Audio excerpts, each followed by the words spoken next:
Yeah, 30th. Yeah. You know what else would make grades better? They should do like, if you do good, you can go outside more, like extra recess time. I would have liked that a lot. Yeah. A tier system amongst students. You know how Taylor would have been dancing in the grass out there while I'm inside doing worksheets? Oh, would have been knocking on the window. I'm sure of it. I'd be doing math. Remedial math. Spelling that annoying that you want to sit. I remember that. Like, kids in grade school even were like, Joe, if you don't finish your spelling sheet, you can't go to recess. And like, this kid, Joe, literally was specifically Joe I'm thinking of, was just like a shithead kid. He was like 11. He was just like, fuck you. And it was like, I was like, oh my God. They can't even say that on TV. Like, that's a really bad word. But like, I just didn't get it. He probably had problems at home because, in my head, it was like, dude, you just write the word because and then another and then anybody, and then you can go play kickball with everyone. And you're just like stubborn. Like, I'm a little torn on that trouble at home thing. Like, I've heard that so many times. Like, these bullies, these guys who are struggling, they actually have bad home lives. But so many times it seemed like the biggest shitheads in my high school had wonderful home lives, very wealthy parents, just like, I don't know, named Chad and Chet. You have wealthy parents, and you had a horrific home life, and it definitely affected your progress. I am a lovely How person. are you not on board with this? You are a case study. I just, it seemed like kids in convertibles, new cars, were big assholes in high school. Yeah, but you don't know what was happening at home. Buying cars, apparently. I don't know why lately car equates to a good home life. Maybe it's like, hey, Becky, you want a new car? Because Daddy needs something from you. Oh, yeah, wow, that got dark. Okay, well, yeah, it does. Yeah. All right, yeah, Woody. For all you know, he could have been getting molested by his father at home. Yeah, you're gonna have to go hang out with my friend EDP for the weekend. No, going to the cupcake store. or maybe it's just a matter of like them being like, I guess they don't have not that. It's an amazing weekend of baking confectionaries. Just right.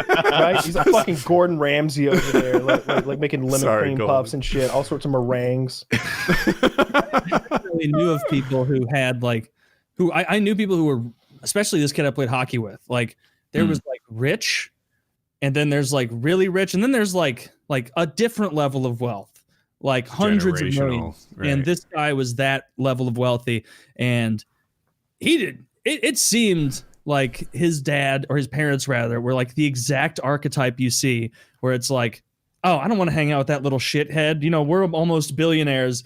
Give him another car. Send him to camp. Send him to the nicest camp in the world. Who fucking cares? I don't want to talk to him. I get another maid. Get another series of maids to come in. So like, maids would quit regularly because he would throw huge parties. And there was one time specifically, we were all underage drinking at his house. We were like 19 or something. And the next morning, his parents' mansion rather is destroyed. His pool house is like 5 bedrooms. The pool house is 5 bedrooms, enormous, totally just trashed, destroyed, like totally new level. 3 tennis courts in his backyard, in case you want to have multiple and run a tournament. And this poor woman came in, and she was like, I can't. Mr. Cameron, I cannot do it anymore. I cannot do it anymore. So she, like, everyone was passed out sleeping, and like she walked around with the camera and like sent it to her, boss, that guy's dad, and him not wanting to deal with it. I'm pretty sure he just hired a second maid to come on days where he would have parties. So it'd be like, I'm not going to talk to him about it, but I'll help. I'll bolster your staff. How about that? And it was like, wow, that level of not wanting to have conversations with this kid was also like a couple years younger than me, and clearly an accident baby. Like, his dad was like in his 70s when we were in high school. And awesome. I could definitely see that he could do whatever he wanted all the time, but he clearly had like a latent and pretty, not even latent, an obvious desire for like, give me structure, give me like, give me a parenting, be my dad, be my mom, like, don't, have me be raised by a series of maids. So. Yeah, it's a give and take, but on the other hand, but he also never had to work a day in his life ever. Yeah, I was about to say, like I guarantee there's some poor kid out there who's like, mom loved him a ton, but he'd have loved a Mustang. That's true. You know, like maybe if EDP as a young man had a Mustang, he could have gotten laid in high school despite his obesity. He might have taken a Ferrari. Dude, this guy, he didn't have You a might Ferrari. have to step up your car game. You think that motherfucker fits in a Ferrari? car? Just a $60,000 car. With that same guy, we were going to a gas station to get beer with someone had a fake ID, and like we're gonna hop in and just take his like normal car. His normal car his dad bought him, which is like a very nice Lexus. And he was like, I'm not taking the Lexus. That thing sucks. I'm like, all right, we'll take something else. And he's like, I'm taking my dad's Bentley. And so we like got in his Bentley, and I'm like, oh, this is so cool. And then like as we're like leaving his neighborhood, I'm like, that's so cool. Your dad just lets you drive his Bentley. And he's like, he would never let me drive his Bentley. It's like, oh, this is the same kid that after one of those big parties once, we were driving down that same road. He packed a ton of beer bottles and stuff into a black plastic bag. And he had another friend of ours sitting he was driving. I was in the passenger seat, and then he was in the back on the driver's side. And I was like, that's so stupid. They take their big garbage bag of booze bottles and stuff to, he said we were going to Taco Bell to throw it in their dumpster so his dad wouldn't find the alcohol bottles. And I was like, whatever, at least we can get Taco Bell. We're there. We get right out onto the turn of the main road, and I hear the window go down and him just go, just oh my God. Whole trash bag full of glass bottles, and you just hear shattering. We're going like 45 miles an hour, and like you just hear it shattering, and I'm just like, dude, that's so not cool, man. Like other people are driving here, like you just threw it on the side of the road. We're gonna have to drive back to get. All our cars are at your house. We all have to drive on this road. Like, what the fuck is wrong with the motorcyclist me gives it a thumbs down. Yeah, thumbs down. And then like as we're driving back, you could just see big, obviously as soon as the bag hit and the glass shattered, it just exploded, and there's just shattered glass everywhere. That guy often a bit of a piece of shit. So sounds like it. No, he sounds like a joy. He really did. He sounds like an absolute joy. Yeah, he threw bitch and party. What do I need to bring? Nothing. Okay. Yeah. I wonder how the adult version of him is. Like, is he a little more responsible? Is he big into philanthropy? Is he part of the community? He dumped glass in the road the other day. I don't know if he's still doing it. Now he dumps champagne bottles. I was buying beer with a fake ID last weekend to relive it, You don't want to see my name is what is it? My name is Rascal McGufford. Oh my God. What's worse is that, like, I feel bad for the teacher, like in that instance, because you clearly, like, that kid's got like no structure at home, right? Parents don't care about what he does, so they just solve any problem with money. Kid clearly just wants to be loved.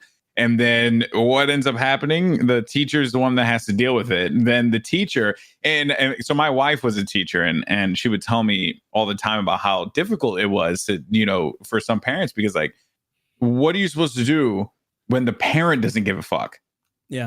Like, you can only do so much as the teacher. You can try to get them to do their homework, to pay attention, to inspire them, right? I mean, my wife was a Spanish teacher, so let's be real, right? Like, these kids were viewing her class as like, just something that they had to do in order to graduate, right? Right.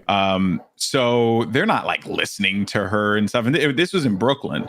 So she'd sometimes call the parents, and she'd explain to them like, hey, this is what's going on. And then the parents like, well, I don't care. Just get them to do their work. And, that's your job. And it's like, yeah. No, it's your job as a parent to be a parent. It's not hard, or well, maybe it is for you. I don't know. But clearly it's a challenge. And like, you can't outsource the parenting responsibility. And no. Like, there's no way to make a kid listen to you as the teacher. Because like the kid at a certain age is gonna be like, they can't hit me, they can't do anything to me. All they can do is call my parents, and my parents are not going to enforce anything because they don't care. So screw you. Like, there's no one to hold me accountable here. I don't know why these teachers give a fuck. Like, if I was a teacher and there was a kid who clearly just didn't give a fuck, I'd be like, look, Jim, take him aside. Like, look, clearly you don't care what's going on in here. I don't either. Yeah. I don't either. I just need you to chill out because you're making my job harder. How about this? I don't give you any trouble. You don't give me any trouble. You don't distract the other kids, and I'll stop calling your mom because she doesn't, frankly, Jim, I think we both know this. She doesn't give a fuck either.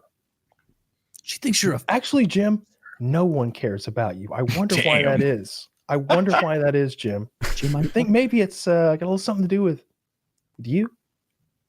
No, it must be everyone else's fault. You just start talking Here. shit. Like, Here, hang on to this X-Acto knife. I got to go out for a smoke. You come back, problem solved. I guarantee you. God. Jesus. Or that kid breaks out of school, goes to another state, changes his name, becomes Rascal You know what, McGovern, and You know what, Christy? I noticed you've been acting out a lot. I think it's because you don't have very many friends. You know why that is? Because you're not very attractive, Christy. And you didn't quite lose that baby fat. I mean, you're 16 at this point. It's not baby fat anymore. It's just fat. Yeah. Prom's coming up. I bet you don't have a date, do you? And then you go right back to the old X-Acto knife. Hang on to this X-Acto knife. After a while, like Why does the this X-Acto knife have 6 the notches on mortality it? rate of my English class would be like 17%, but we wouldn't have any of these troubled kids. No, of course not. I mean, you'd have a better pass rate than mortality rate, and it'd be like what Woody said. It'd be like that redhead guy in Braveheart who puts a notch on his club every time. Hell yeah. Oh no, that's